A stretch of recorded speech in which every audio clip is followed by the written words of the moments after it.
Good afternoon, ladies and gentlemen. Welcome to this week's History's Lunch. My name is Drew Gardner with the two Mississippi Museums, and we are glad to have you today in our home, the Craig H. Neilsen Auditorium in the Museum of Mississippi History and the Mississippi Civil Rights Museum. We're also streaming live on both Facebook and YouTube, where you can watch any of our previous History's Lunch programs at any time. And so we are excited for an incredible program today. A dear friend here of the museums. But before we hop in and I introduce our speaker for today, I want to tell you about an opportunity that we have, as a matter of fact, this Friday, again with Miss Melody Golding. But this Friday, we hope that you will join us for a panel discussion exploring the power and creativity of resilience and how art can help communities after a disaster. This Friday, October 17th at 6 p.m. at the Mississippi Museum of Art. We will be partnering with both the Mississippi Museum of Art and the Walter Anderson Museum of Art for a program as part of our 20th anniversary commemoration of Hurricane Katrina. We'll have panelists, including Elizabeth Robinson, an artist and creator of the Life Shards exhibit at the Mississippi Museum of Art, Maddie Codling, who is the executive director of the Walter Anderson Museum of Art, Melody Golding, today's speaker for History's Lunch, and it'll be moderated by Michael Morris, the director here at the two Mississippi Museums. But today we are excited to welcome Melody Golding. Melody is an author, a photographer, and an artist. She received her Bachelor of Fine Arts from Mississippi State University. She has served as the guest curator for the special exhibit, Hurricane Katrina, Mississippi Remembers, which you can see upstairs. This exhibit includes a selection of roughly 80 photos out of 10,000 plus images that Melody captured in the year immediately following the disaster on the Mississippi Gulf Coast. In addition to her work here at the two Mississippi Museums, Melody has worked with the Smithsonian's National Museum of American History and Archive Center, the Department of Homeland Security, the National Museum of Women in the Arts in Washington, D.C., as well as numerous universities, colleges, and museums across the nation. Melody is an author of several books, including Katrina, Mississippi Women Remember, which is available for purchase, along with her latest book, Hometown Mississippi. We are excited to welcome Melody. She's become a dear friend here of the Mississippi Department of Archives and History and the two Mississippi Museums. So let's give a warm round of applause for Melody Golding and her presentation, Mississippi Voices from Hurricane Katrina.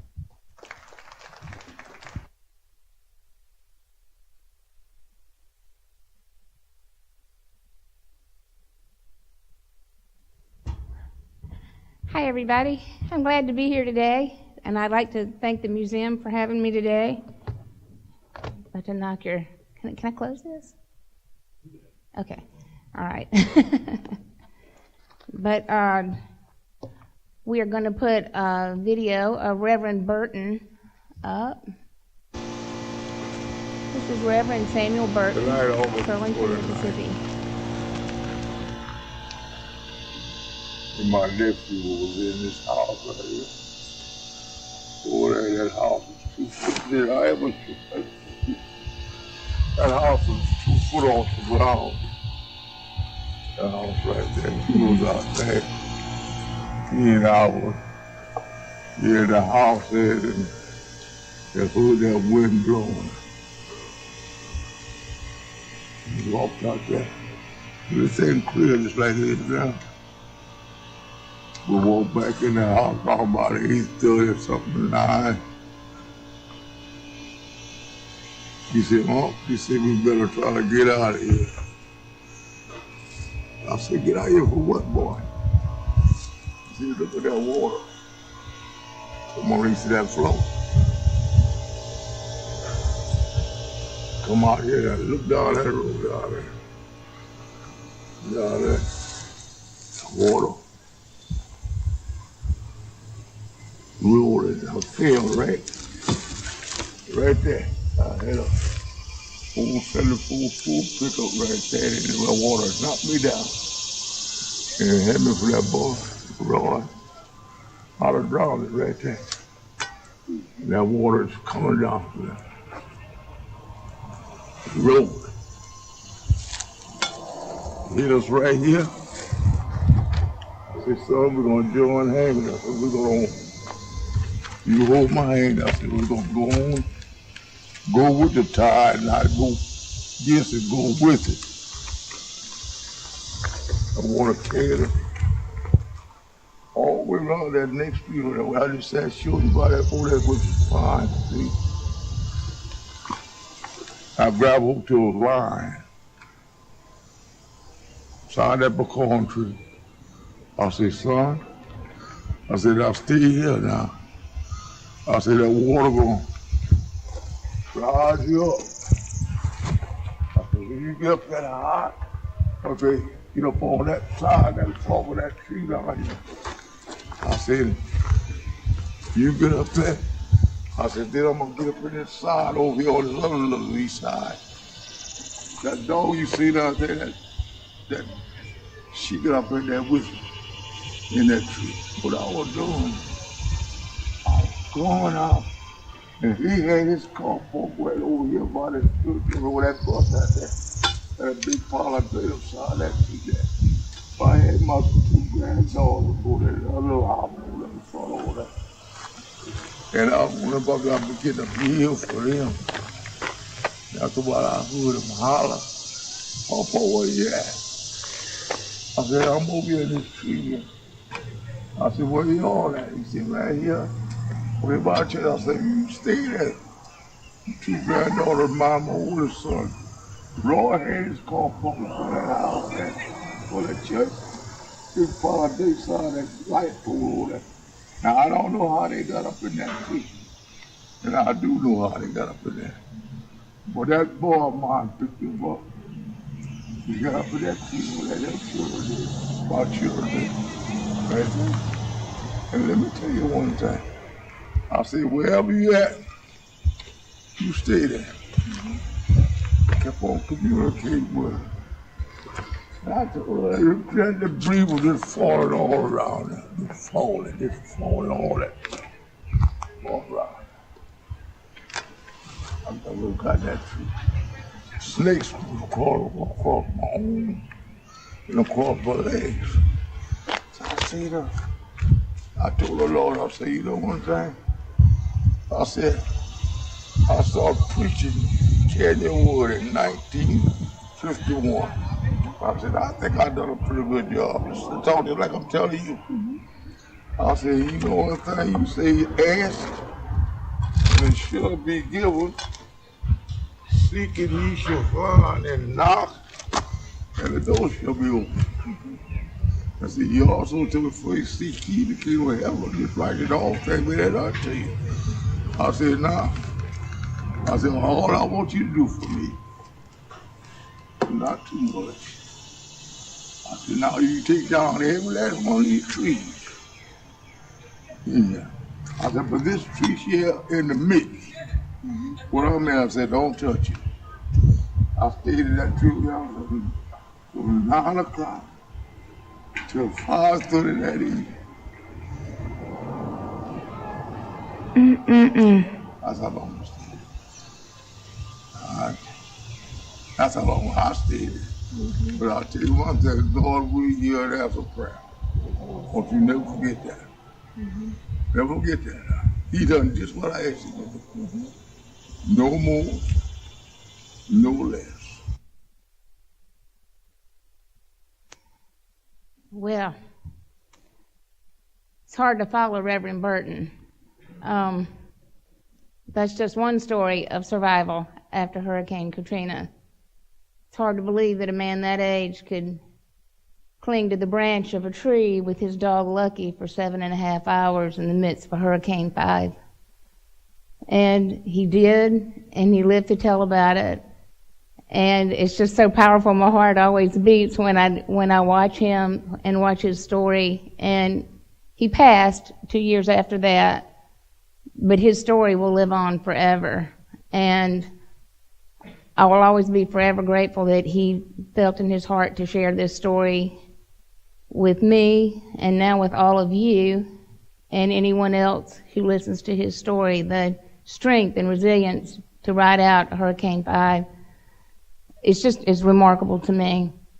And Drew, thank you so much for having that. It's not in the exhibit upstairs, but if anybody wants to see it again, we have it, so it will be here forever. First, first, I would like to thank the museum for having me here and having my exhibit here. It's just a tremendous honor for me. I'd like to thank my family. My husband Steve is here for all of the support for this project and for the support in all of my work over the years. My sons, Austin and John Reed, my daughter-in-law, and my two cute little grandsons who are the light of my life. With the two museums and the Mississippi Department of Archives and History showcasing my exhibition is just a huge honor, and I am so proud to be here. I'm very humbled. Working with them has been a genuine pleasure. I would be remiss if I did not thank Horn for the sponsorship of this exhibit too. Support like this is what makes exhibits possible, and so we are very thankful for Horn. And of course, I have to give my thanks to the University Press of Mississippi for believing in my work in the very beginning and now, and publishing all 4 of my books, the first of which is Katrina, Mississippi Women Remember. And this is it, and it's for sale over there through the museum. The royalties from the sale of this book all go back to the coast to help people who were impacted by the storm. And the images in the book, most are in the exhibit upstairs. So if you get a chance to look through it or get one, I hope you enjoy it. As I was preparing for this presentation, there are a few facts that I would like to share. Most of you have heard all of these facts, but I'm going to repeat them anyway. On August 29, 2005, Hurricane Katrina forever changed the Mississippi Gulf Coast. Entire communities were leveled, families were displaced, and more than 230 Mississippians lost their lives. It was the worst natural disaster in U.S. history, but it also reveals something remarkable: the resilience, the faith, and the determination of our people here in Mississippi. A towering 27-foot storm surge swept miles inland, and that's the storm surge that Reverend Burton was just speaking about. It decimated structures, homes, ways of life across the Gulf Coast and dozens of miles inland. When Katrina came ashore, there was no question that she was going to be powerful and destructive. By all accounts of national weather forecasting predictions, this was the big one, and she was. There was no way that the people throughout Mississippi could have prepared for the destruction and devastation that occurred that day. Economically, the storm devastated livelihoods. Over 39.9 million cubic yards of debris were moved after the cleanup. The human cost was staggering. Yet amid the wreckage, the spirit of Mississippi endured. Almost 1 million people came to volunteer between 2005 and 2010 on the Mississippi Gulf Coast. Every collapsed home, displaced family, and shattered street tells a story of loss. And it's hard to believe. I mean, it's just incredible. This is Mississippi's enduring legacy, a state tested by tide and nature, yet unbowed. From neighbors sharing what little they had, to volunteers arriving from across the country, to local leaders charting a path forward, Mississippi stood strong. And 2 decades later, the coast continues to embody the same spirit of rebuilding, renewal, and hope for the next generation. Bottom line is, this was such a horrible, horrible event, but now 20 years later, it's almost a fairy tale. The coast is rebuilt and it's better than before. So it's a sad story, this exhibit and the book, but now 20 years later, we know what a happy ending it has. Today, we remember the lives that were lost. We honor the heroes who stepped up and recognize the unbreakable spirit of the Magnolia State. The exhibit tells the story of Hurricane Katrina. The photographs and film provide a unique record of the sheer enormity of this epic storm from my personal viewpoint. The story is told through the stark reality of the lens of my cameras. Allow me to tell you about the genesis of this body of work You already know what Hurricane Katrina did on the coast, but what I'm going to tell you is my experience of capturing this story for the state of Mississippi. Before Hurricane Katrina barreled ashore, and we all still had electricity in Vicksburg, Mississippi, which is where I'm from, we all watched the weather forecast with bated breath and horror as this giant storm developed and gathered strength in the Gulf. We were so worried about our son Austin, who was a student at Mississippi State University, where they had high winds and threatening weather from the outer bands of Katrina. It's hard to believe that those outer bands went all the way up to Starkville, Mississippi, but they did. Many parents of the students of Mississippi State who were from the coast even sought refuge with their children and stayed with them in the dorms. The university welcomed them. Our son John Reed, who was in high school in our hometown of Vicksburg, found a local church shelter immediately after the storm that had opened its doors for refugees, and he was helping with finding desperately needed items. He gathered blankets and pillows and bedding for those who went to the shelters and had nowhere else to go. We all remember those days. If you're from Mississippi, every small town opened its doors.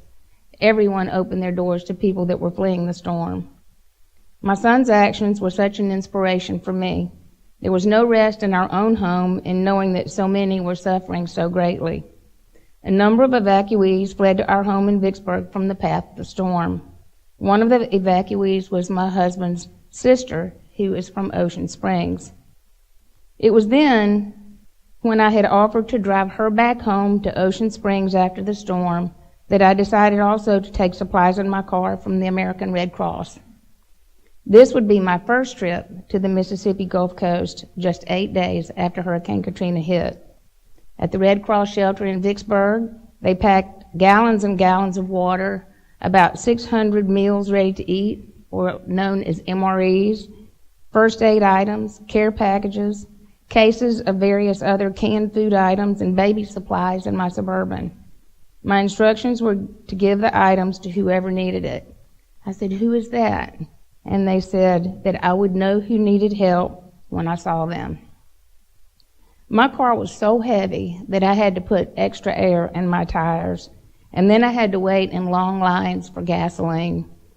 Everyone across the South was experiencing the crunch of the gas shortage because of the hurricane.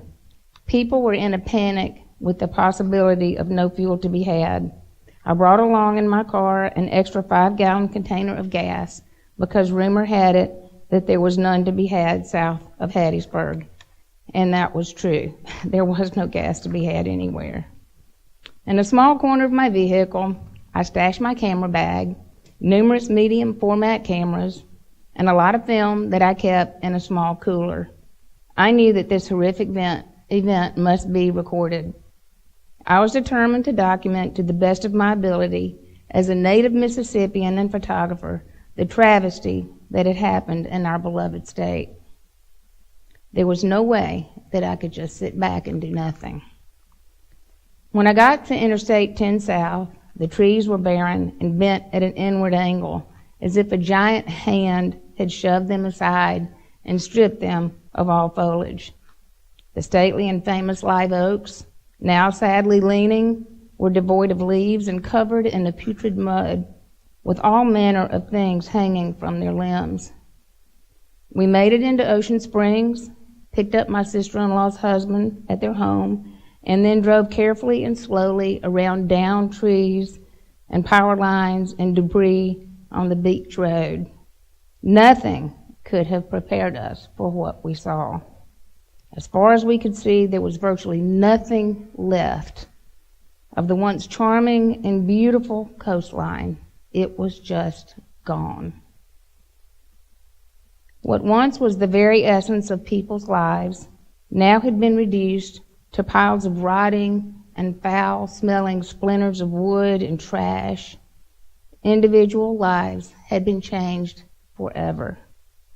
In some places, the sea had simply washed clean the landscape and taken what was in its path entirely back out to sea. Now, sacred ground where once children played and birds sang and people thrived, there was a deafening silence. The silence. Only traces of the lost communities lingered. The very air was lifeless and held me in the grip of smothering and dying atmosphere. Not to mention the smell. The smell is indescribable. The only thing left behind seemed to be the plastic and paper that hung everywhere in the leafless trees, sometimes flapping in the wind.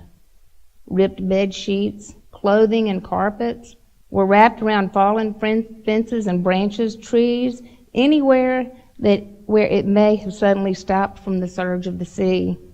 And it was evident that an incredible struggle had ensued. All we have to do is look at these images, and you can't even imagine what happened that day. But a terrible struggle indeed.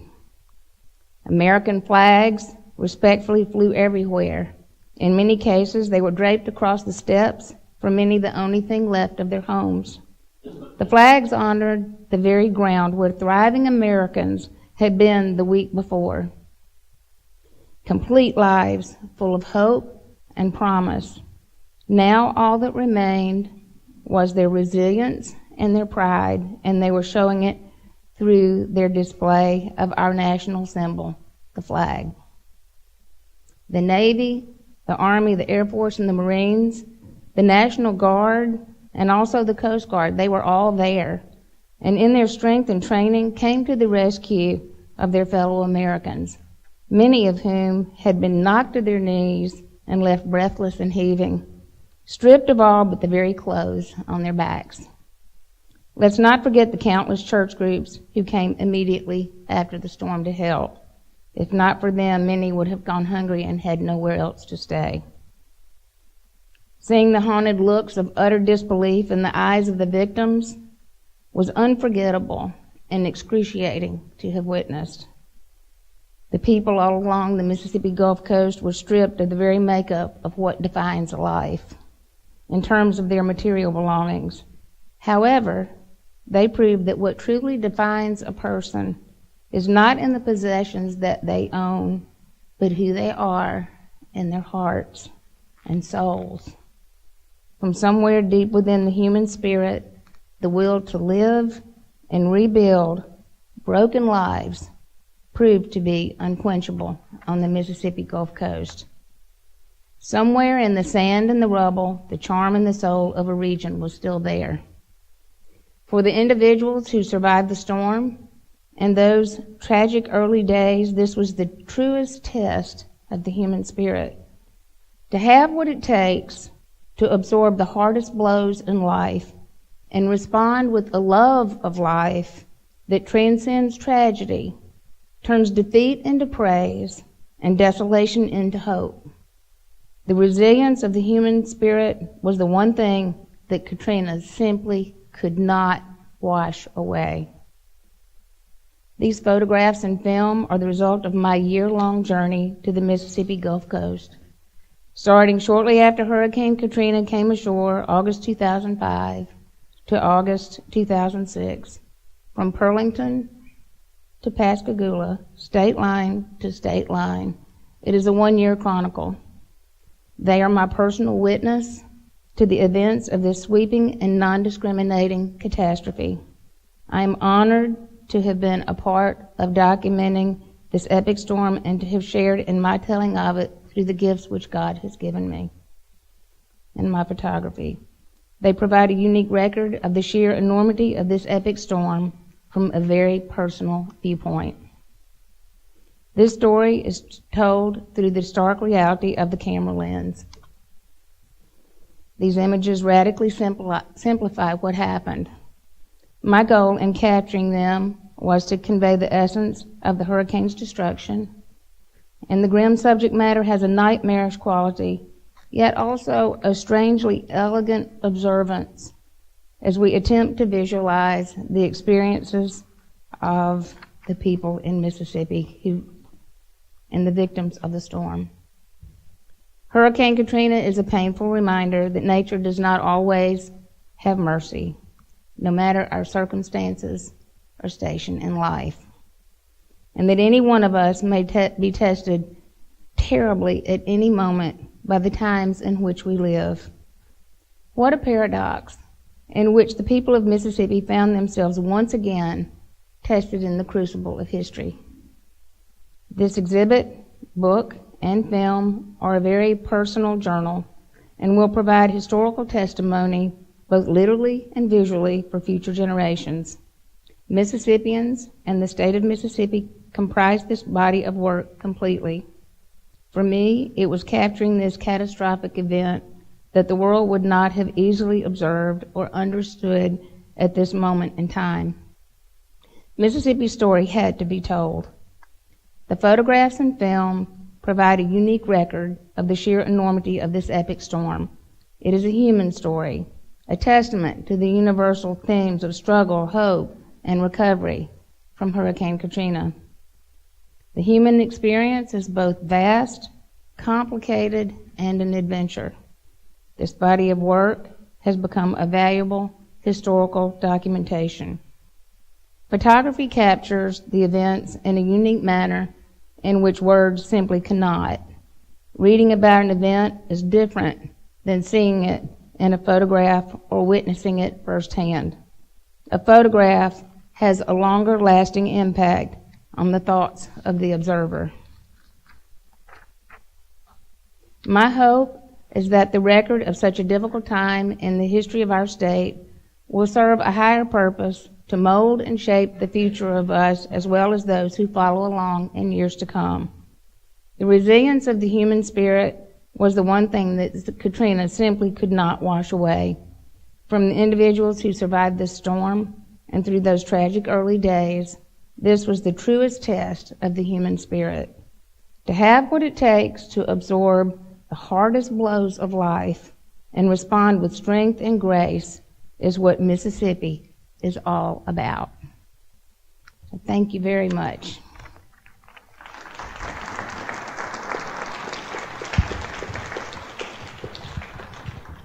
Ladies and gentlemen, we have plenty of time for questions, and so if you'll raise your hand, I'll bring the microphone around to you. Melody, to kick us off, we have a question from the live stream that asks, talk a little bit about why you chose to do so many of these photographs, all of these photographs, in black and white, and kind of what that medium symbolized also for you. That's a very good question, Drew.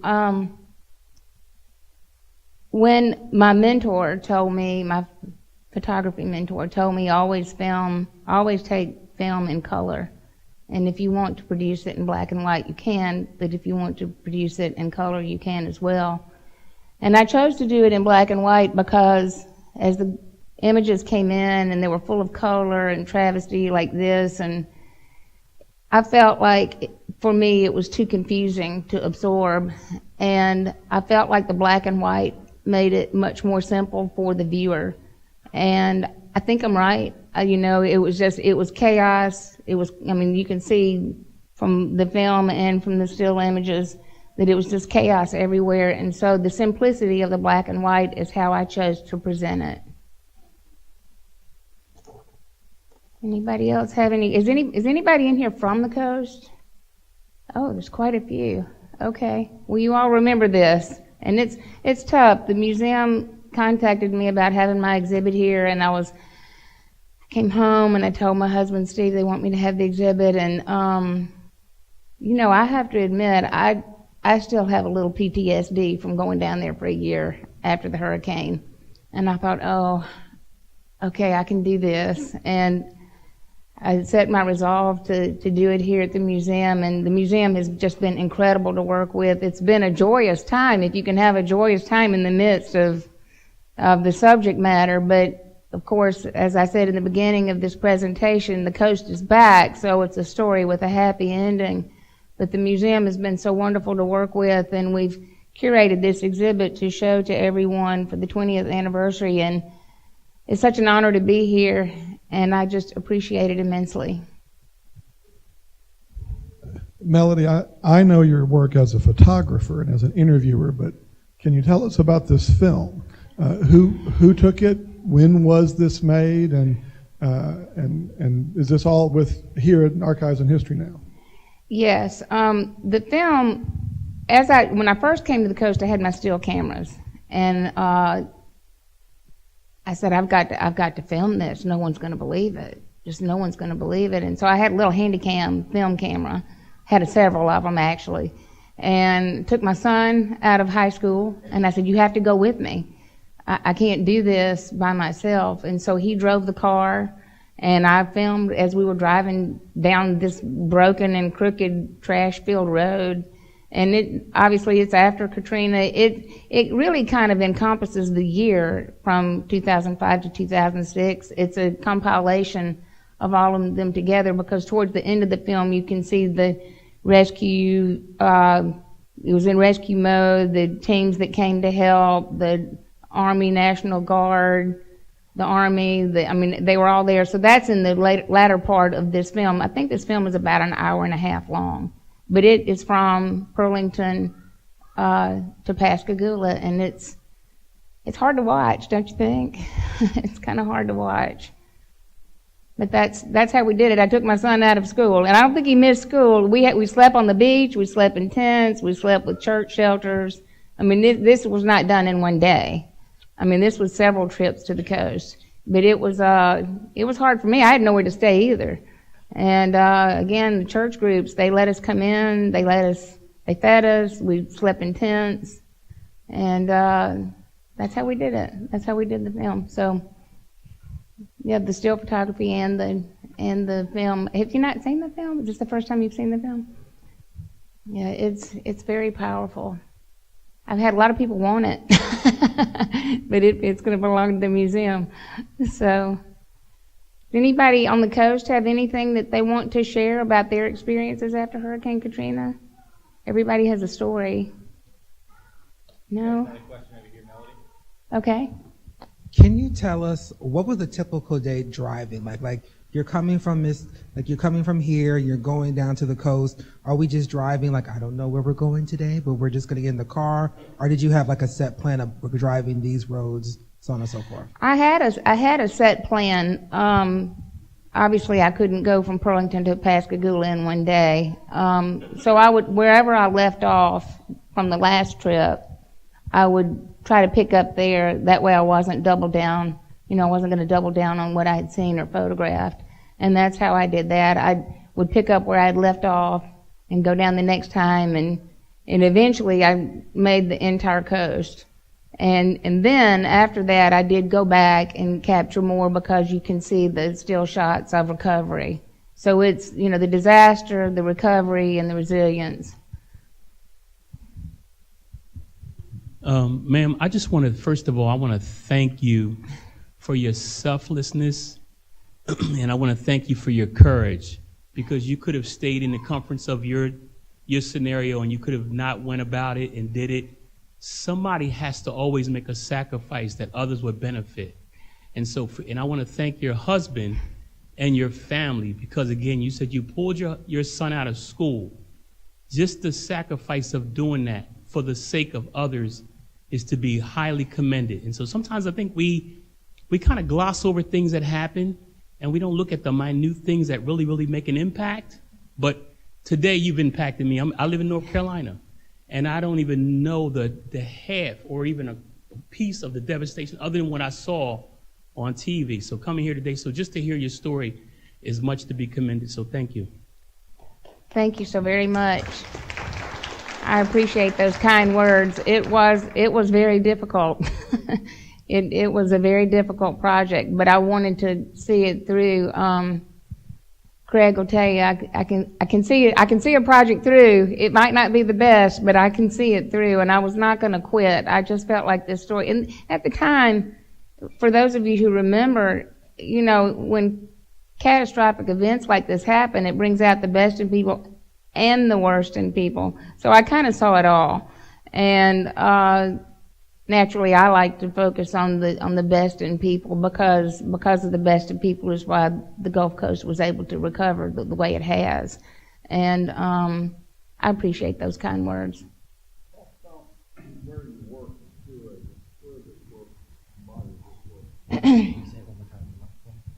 I just wanted you to talk about where the body of this work is curated for future generations to see.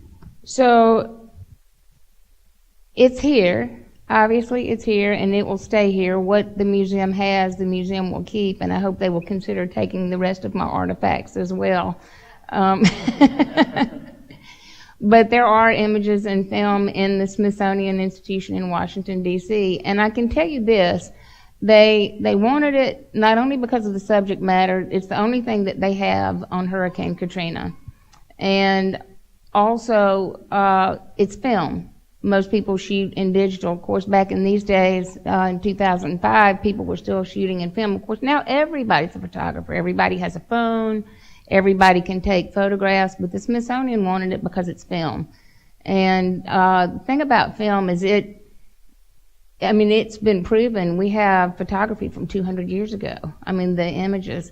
And digital, the archivist at the Smithsonian said, in 100 years, we may not have any way to look at that disc or look at that jump drive or listen to that CD. And so the film is long lasting. And so I didn't know it at the time, but now looking back, I'm so happy that I took my film cameras. And does anyone in here work in medium format film at all? It's very, very hard. You have to load the film, and you only get so many images, so you have to be very careful what you take. Like on my phone, I can take 1,000 images in a minute. Film, you have to be very careful about what you're taking photographs of because you only have so many. And I remember one time my hands were shaking really bad, and I dropped my film in the sand.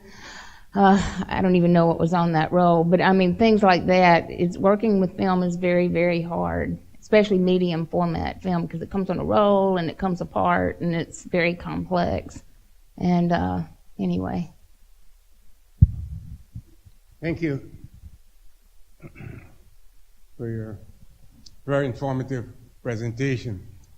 I'm just wondering is there any way that you could have a comparison? I'm reminded of the 1927 massive flooding of Mississippi in 1927, Great Flood of 1927. And I'm wondering is there any way you can make any kind of comparison between the 1927 Great Flood here in Mississippi, compare that to the Katrina flood, which of course is a great flood of maybe this century. Maybe it'd probably be the greatest flood in this century, like the 1927 flood was the greatest natural disaster of the 20th century.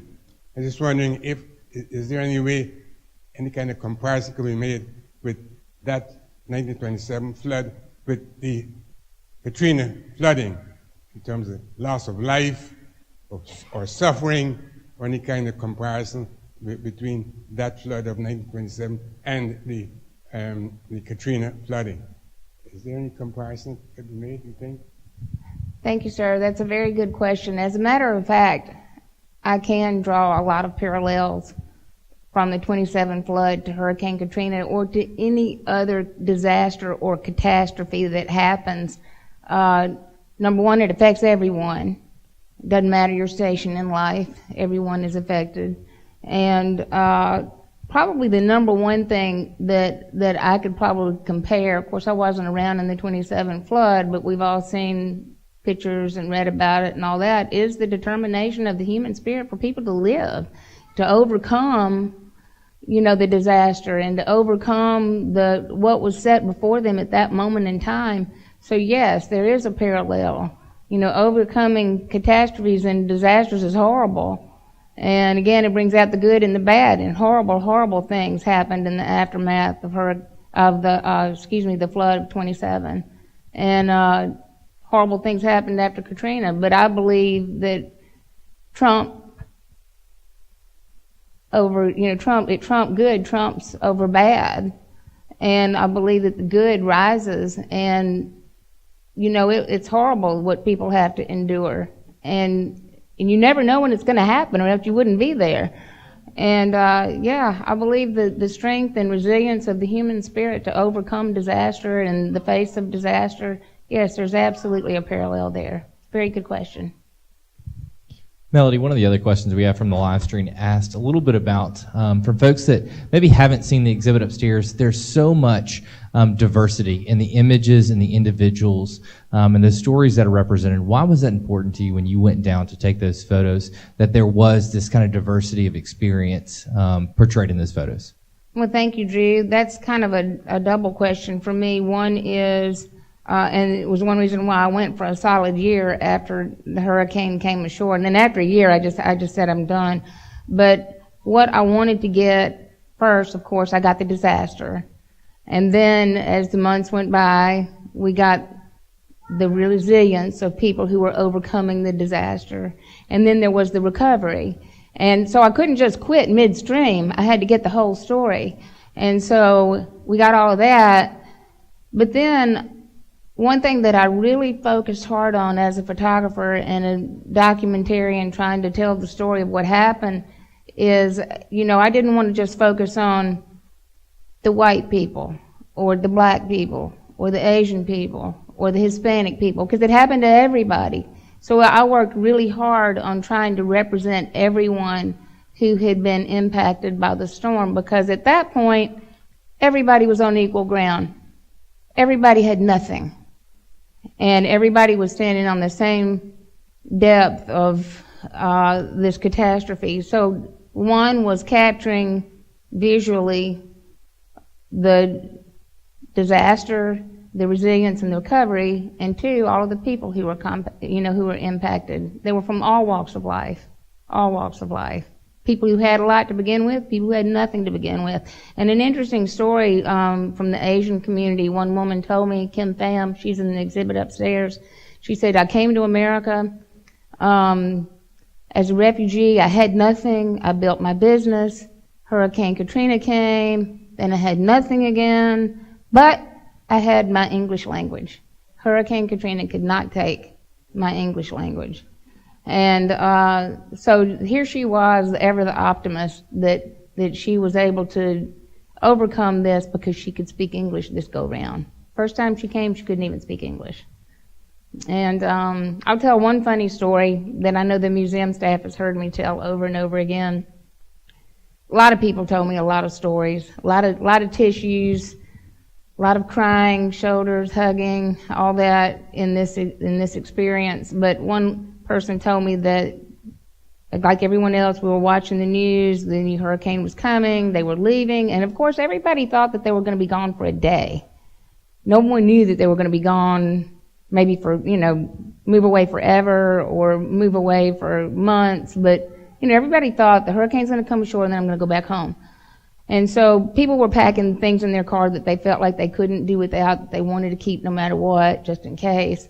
And these people had their little dog in a doggy crate in the driveway, and they packed the car. They're hurrying because everybody, if you remember, the interstates and roadways were jammed with everybody evacuating north. They get all the way to Hattiesburg, and they forgot their dog. They forgot their dog, who was in the doggy crate in the driveway. And then hurricane came ashore. Of course, the whole time they're just sick about this little pet that they dearly loved. And I'm a dog lover, so probably everybody else in here too. They go back. I think it was a day or two after the storm, and everything was gone. They had been slabbed. There was nothing left but a slab where their house had been. Their life, everything was gone. And they were crying mostly because of their dog. Their dog was gone. And all of a sudden they heard this, yip, yip, yip. And they looked up, and when that 27-foot storm surge came in to shore like this, it took that little dog in his crate up, and the handle of the crate got caught on the branch of a tree, and he was alive, and he was in the tree. So that's another good story. There were good stories and there were bad stories, but that's a good story. Melody, first, I want to thank you for sharing these extraordinary photographs with us. I can't imagine a more powerful experience that we could offer here at the two Mississippi museums to help people remember Hurricane Katrina and the impact on Mississippi and our people. So we will forever be grateful to you. And as a side note, I heard over and over and over again from our staff how wonderful you were to work with in developing this exhibit, and that's not always true. Well, thank you, So Katie. thank I you appreciate so much. that. I do have a question. I'm curious about, you've talked a little bit about it, but just what your day-to-day life was like when you were on the coast, particularly right after the storm. You said you camped and you stayed in shelters. Talk more about that. What did you eat? How did you live? Well, thank you, Katie. Thank you for the kind words and thank you for the question. It's a good question because, I had cases. Every time I went to the coast, I took something from the Red Cross. Every time I went. Of course, I have water. Of course, I can honestly say I never ate an MRE, but I could have probably if I'd gotten hungry enough. But I had water, so I had water. One thing I always travel with is gummy bears. I love gummy bears. Not very nutritious, but they kind of keep me going.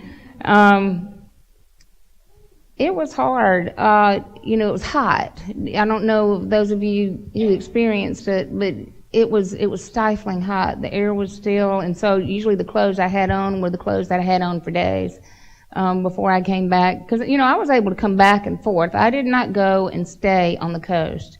I would go to the coast, I would capture what I could capture, and I would come back. But I always packed, of course, even if I'm not going to take photographs of a hurricane disaster, I always have food in my car. You would never know that by looking at me, but I love to eat, and I always have food in my car. But sleeping on the beach and sleeping with people I didn't know, but everybody was down there in the spirit of recovery and help, and those are the people that I was with.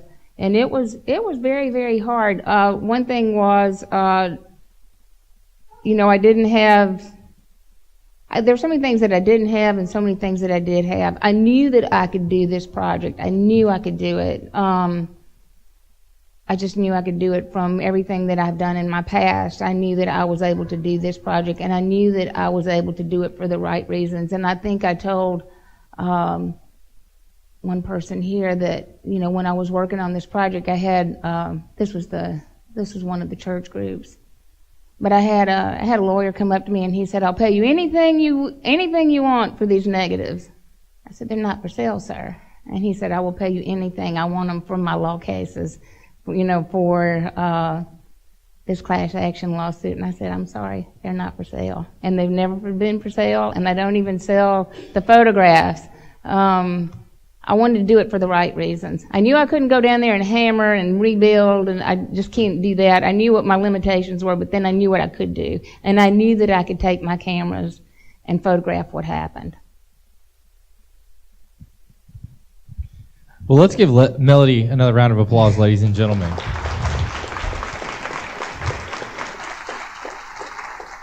Melody, we're incredibly thankful for you taking and doing what you could do, and taking these photos and sharing them with us here at the two Mississippi Museums.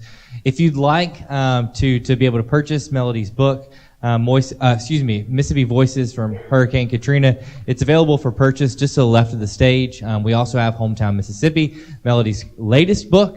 There's also a couple other ones we have, as well as on Mississippi Riverboat Pilots as well. But once again, let's give Melody Golding a round of applause. Thank you. It's been an honor to be here. If you'd like to hear a little bit more, we'd love to have you join us at the Museum of Art on Friday at 6 p.m. With Melody, Elizabeth Robinson, Michael Morris, and Maddie Codling from the Walter Anderson Museum down in Ocean Springs. And again, join us again next week where our friends from the Mississippi Band of Choctaw, Jay Wesley and Eddie Johnson, will be joining us to share their presentation on the life and traditions of the Mississippi Choctaw. Once again, Melody Golding, ladies and gentlemen, y'all have a great day. Wait, Drew? Oh, go. May I add one more thing to this? Not to keep you here longer, but I think this is fun to share. This would be a good way to end this. One of the people in the book is Opal Smith, and it's her house that has the American flag in the front that's upstairs with the big column. She was an artist on the coast. And this is one of the things that the museum has on their wall. This is short. Things we have learned. This is what she wrote. We can all ride in one car. A car can be a grocery store and a bed if need be. One towel will dry everyone in the family. Water is the best drink in town, and nothing tastes better. A bag of ice is better than a sack of gold. 2 outfits are all you need. Your neighbor is part of your family. Ole Miss and Mississippi State folks can embrace and say, I love you. And that's saying a lot. 4 in bed is not an orgy, and the museum did not put that on the wall upstairs. Being cool is a bit of heaven. Everyone in the family gets along. No one is thinking diet. Mildew grows faster than the weeds. Gloves and boots are a necessary fashion accessory. An ice chest makes an okay suitcase. Everyone in the neighborhood has the same house, which means nobody has a house. And any brand of coffee will do. So that's just one of the things that's in this book. Thank you.